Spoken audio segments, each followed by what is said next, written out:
संजय सिंह को 3 अप्रैल को दिल्ली की तिहाड़ जेल से जमानत पर रिहा किया गया था। ईडी ने 2 अप्रैल को सुप्रीम कोर्ट को सूचित किया कि एजेंसी को संजय सिंह को जमानत मिलने पर कोई आपत्ति नहीं है। जस्टिस संजीव खन्ना की अगुवाई वाली बेंच ने संजय सिंह को रिहा करने का निर्देश दिया।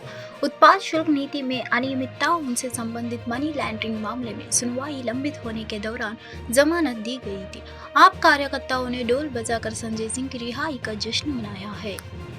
मैंने वहाँ भी कहा, ये आम आदमी पार्टी हम लोगों का परिवार है और हम परिवार की तरह इस पार्टी में जीते हैं, रहते हैं। और आज हमारे सबसे बड़े नेता अरविंद केजरीवाल जी, हमारे दिल्ली के शिक्षा क्रांति के जनक मनीष सिसोदिया जी, सत्येंद्र जैन आज जेल में हैं। उनके परिवारों के साथ आम आदमी पार्टी का एक एक कार्यकर्ता पूरी निष्ठा और ईमानदारी के साथ खड़ा है और इसीलिए जेल से छूटने के बाद सीधे अरविंद जी के घर गया, अभी मनीष जी के यहाँ आया हूँ, कल सत्येंद्र जी के यहाँ जाऊंगा।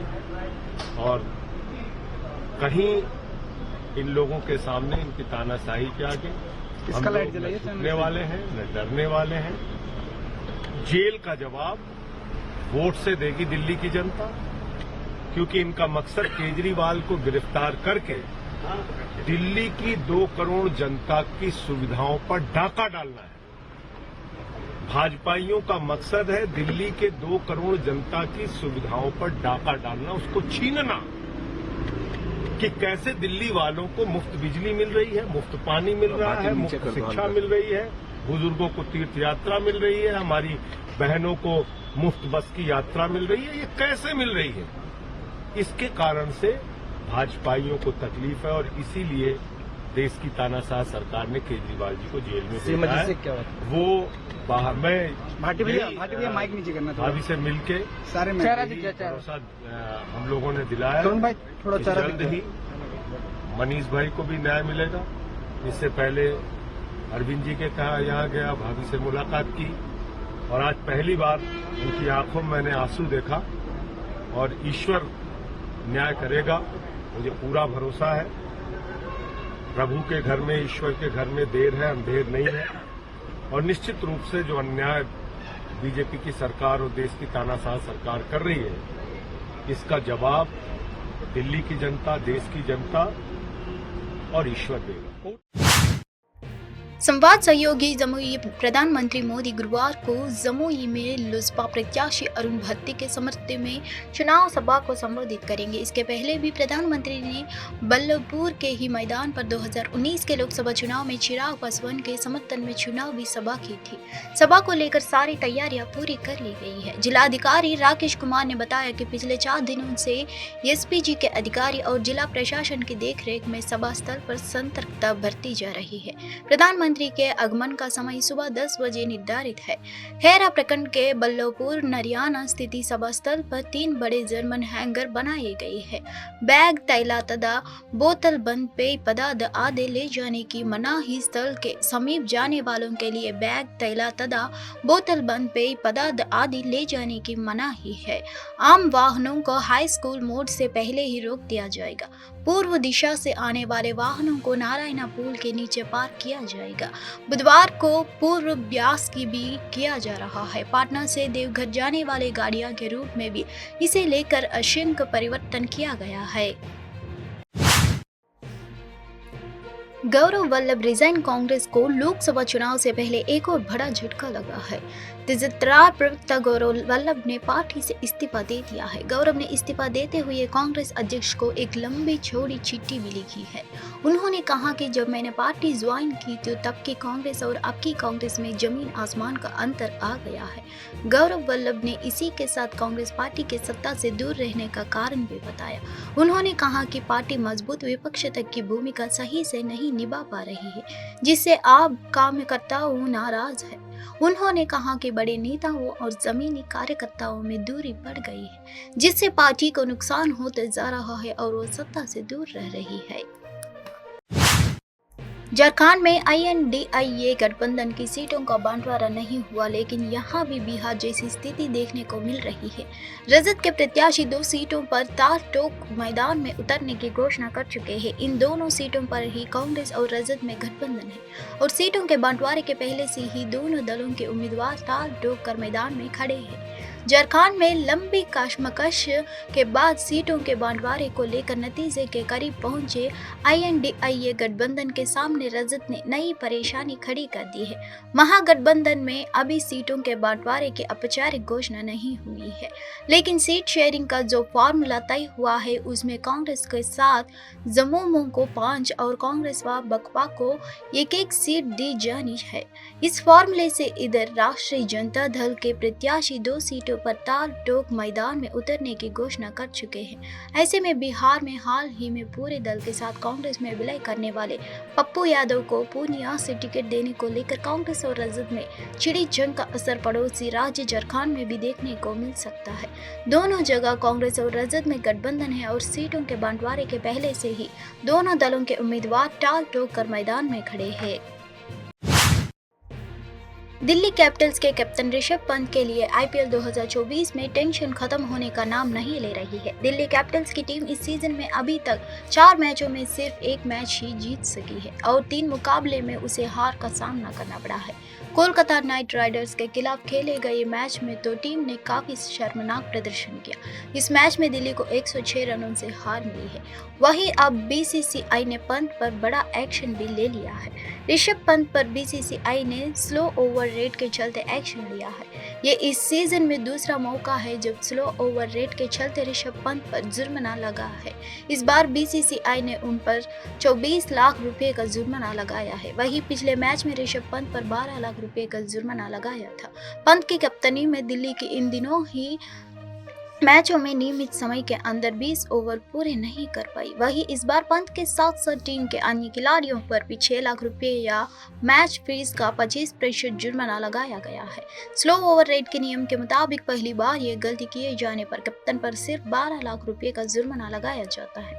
अगर सीजन में दूसरी बार ये गलती होगी है तो कप्तान पर 24 लाख रुपए का जुर्माना लगता है। टीम के अन्य खिलाड़ियों पर भी 6 लाख रुपए या मैच फीस का 25% जुर्माना लगाया जाता है। वहीं तीसरी बार यह गलती करने पर कप्तान पर 30 लाख रुपए के साथ 1 मैच का बैन लगाया जाता है। इसके साथ ही टीम के बाकी खिलाड़ियों पर 12 से लेकर 12 लाख रुपया या उनकी मैच फीस का 50% जुर्माना लगाया जाता है। ऐसे में पंत इस सीजन में 2 बार ये गलती कर चुके हैं। अगर वह एक बार और स्लो ओवर रेट में फंसते हैं तो उन पर 1 मैच का बैन लग सकता है। दिल्ली हाईकोर्ट आज 4 अप्रैल को मुख्यमंत्री अरविंद केजरीवाल की याचिका पर फैसला सुना सकता है। तिहाड़ में बंद CM केजरीवाल ने अपनी गिरफ्तारी और रिमांड के फैसले को चुनौती दी है। दिल्ली हाईकोर्ट ने बुधवार को याचिका पर सुनवाई के बाद फैसला सुरक्षित रख लिया था। वहीं केजरीवाल को मुख्यमंत्री पद से हटाने की याचिका पर भी आज दिल्ली हाईकोर्ट में सुनवाई होगी। बुधवार को सुनवाई शुरू हुई तो पहले केजरीवाल के वकील अभिषेक मनु सिंघवी ने अपना पक्ष रखा। फिर लंच के बाद ED की ओर से अतिरिक्त सॉलिसिटर जनरल SV राजू ने कोर्ट में दलीलें दी। केजरीवाल के वकील सिंघवी ने हाईकोर्ट में कहा कि आम चुनाव आ गए हैं, इसलिए ऐसे समय में केजरीवाल की गिरफ्तारी की गई है ताकि वो चुनावी अभियान आम चुनाव आ गए हैं, इसलिए ऐसे समय में केजरीवाल की गिरफ्तारी की गई है ताकि वो चुनावी अभियान का हिस्सा ना बन सके, ना प्रचार कर सके। केजरीवाल के वकील ने कहा कोर्ट को यह देखना होगा कि चुनाव में सभी पार्टियों को बरकरार मौका मिला है। नवंबर में पहला समन दिया गया है और मार्च में गिरफ्तार कर लिया गया है। PMLA के तहत गिरफ्तारी लायक ED के पास कोई सबूत नहीं है। इस पर ED ने आपत्ति जताई है। तेलंगाना के नलगोंडा जिले में बुधवार को उस वक्त हाहाकार मच गया जब एक पानी की टंकी में लगभग 30 बंदर मृत पाए गए हैं। नंदीकोंडा नगर पालिका के अंतर्गत नागार्जुन सागर के पास पानी की टंकी से नगर निगम कर्मियों ने बंदरों को शव बाहर निकाले। पानी की टंकी का उपयोग हिल कॉलोनी में लगभग 200 परिवारों को पीने के पानी की आपूर्ति के लिए किया जा रहा था। नगर निगम के कर्मचारियों ने इसके ऊपर धातु की चादरें लगा दी थी। अधिकारियों को संदेह है कि भीषण गर्मी के कारण बंदर पानी के लिए धातु की चादरों को हटाकर टैंक में घुस गए होंगे, लेकिन बाहर नहीं आ सके और डूब गए हैं। इतनी बड़ी संख्या में बंदरों के शव बरामद होने के बाद क्षेत्र के निवासी उनके स्वास्थ्य पर पड़ने वाले प्रभाव को लेकर चिंतित थे, क्योंकि वे वही पानी पी रहे थे। उन्हें संदेह है कि बंदरों की मौत 10 दिन पहले हुई थी, जबकि वही पानी उन्हें पीने के लिए दिया गया था। उन्होंने लापरवाही के लिए नगर निगम अधिकारियों को खिलाफ कार्रवाई की मांग की गई है। हाल ही में यमन ने ईरानी दूतावास पर हुए हमले के बाद मिडिल ईस्ट में जंग फैलाने का खतरा बढ़ा हुआ है। ईरान अपने कमांडर की मौत के बाद कह चुका है कि इजराइल से बदला लेगा। इस बीच पवित्र महीने रमजान के आखिरी शुक्रवार के होने वाले ईरानियन जेरूसलम में डे पर इजराइल के नेशनल साइबर डायरेक्टरेट ने एक वार्निंग जारी कर रहा है। इस दौरान देश पर साइबर हमले हो सकते हैं। डायरेक्टरेट ने कहा है कि इस साल इजराइल के खिलाफ हमले की चर्चा बढ़ी है, जिनमें इजराइल पर साइबर हमलों का आह्वान किया गया था। जेरूसलम डे का आयोजन 5 अप्रैल को होना है, जिसके बाद ईरान द्वारा लोगों से 7 अप्रैल को #OPJERUSALEM और OPISRAEL में हिस्सा लेने का आह्वान किया गया था। बता दें, इन हैशटैग का मकसद दुनिया भर के लोगों से इजराइल के खिलाफ हमले शुरू करने का आग्रह करना है। नेशनल साइबर डायरेक्टरेट ने आदेश जताया कि इस दिन इजराइल के ऊपर कई साइबर अटैक हो सकते हैं। ये हमले इजराइल की कई इंटरनेट सर्विस को नुकसान पहुंचा सकती है और इजराइल के खिलाफ कई गलत जानकारी फैला सकते हैं। हर साल जेरूसलम डे पर इजराइल पर इसी तरह के हमले देखने मिलते हैं। इन हमलों का आरोप ईरान पर लगता आया है। इस साल सीरिया में ईरान दूतावास पर हमले के कुछ ही दिन बाद जेरूसलम डे आ रहा है। ऐसे में ये हमले इस बार और ज्यादा क्षमता के साथ हो सकते हैं। उत्तर प्रदेश के अयोध्या में रामनवमी उत्सव की तैयारियां जोरों पर चल रही है। रामनवमी से पहले हजारों भक्त भगवान राम की पूजा करने के लिए अयोध्या पहुंचे। श्रद्धालु नदी में पवित्र स्नान करते नजर आए। रामनवमी भगवान राम के जन्म के उपलक्ष्य में वसंत ऋतु में मनाए जाने वाले एक वार्षिक हिंदू त्योहार है। यह वसंत उत्सव के समापन का प्रतीक है, जिसे वसंत नवरात्रि के रूप में जाना जाता है। देर नहीं से बात करते हुए एक पुलिस अधिकारी ने कहा, हम पहले ही कई त्योहारों का प्रबंधन कर चुके हैं। हमारे ड्यूटी पॉइंट पहले ही तय हो चुके हैं। हम पूरी तरह से तैयार हैं। हमने पहले भी राम जन्मभूमि मंदिर के उद्घाटन समारोह के दौरान लाखों की भीड़ को प्रबंधित किया है। हम रामनवमी के लिए भी तैयार है। एक पुजारी ने कहा, इस साल भगवान राम का जन्मोत्सव धूमधाम से मनाया जाएगा। चूंकि इसके पहले भी जो है त्योहार लोग करा चुके हैं और अभी जो है पिछला जो जनवरी से लेके और तमाम पिछले गत माह तक जो है आस्था स्पेशल और सारी ट्रेनों का जो है पूरे देश भर से लोगों का आना जाना बना रहा। हमारी सेट ड्रिल है, हमारे पॉइंट, हमारे सब जो है ड्यूटी पॉइंट सब पहले से जो है निर्धारित हैं और स्टेशन भी काफी बड़ा हो गया है, तो हमारी तैयारी पूरी है। विशेष हम अपनी जो है अतिरिक्त फोर्स हमारे पास हम मांग कर लिए हैं और ड्यूटी पॉइंट हमारे निश्चित है और लाखों की भीड़ हम लोगों ने इसके पहले जो है अभी जब मंदिर का जो है नवीन उद्घाटन हुआ उसमें कर चुके हैं और रामनवमी के लिए भी हम लोग तैयार हैं पूरी तरह। इस वर्ष की भगवान श्री राम की जो जन्मोत्सव मनाया जाएगा बड़े ही भव्य दिव्य रूप से मनाई जाएगी, क्योंकि इस वर्ष भगवान श्री रामलला अपने नए भवन में। आप नेता संजय सिंह की जमानत पर रिहाई पर दिल्ली की शिक्षा मंत्री अतिशी ने बीजेपी पर निशाना साधा और कहा कि अब आप कार्यकर्ता दिल में उम्मीद लेकर इस निरंकुशता के खिलाफ लड़ेंगे। एएनआई से बात करते हुए अतिशी ने कहा, अब आप कार्यकर्ता दिल में आशा के साथ इस निरंकुशता के खिलाफ लड़ेंगे। संजय सिंह आम आदमी पार्टी के शेयर है और वह अब नरेंद्र मोदी के निरंकुशता के खिलाफ दहाड़ेंगे। जश्न की क्या तैयारी है इस वक्त पार्टी दफ्तर में? संजय सिंह फाइनली रिहा हो गए, आम आदमी पार्टी में बहुत उत्साह दिख रहा है, आप क्या कुछ कहेंगे? देखिए, ये सत्य की विजय है।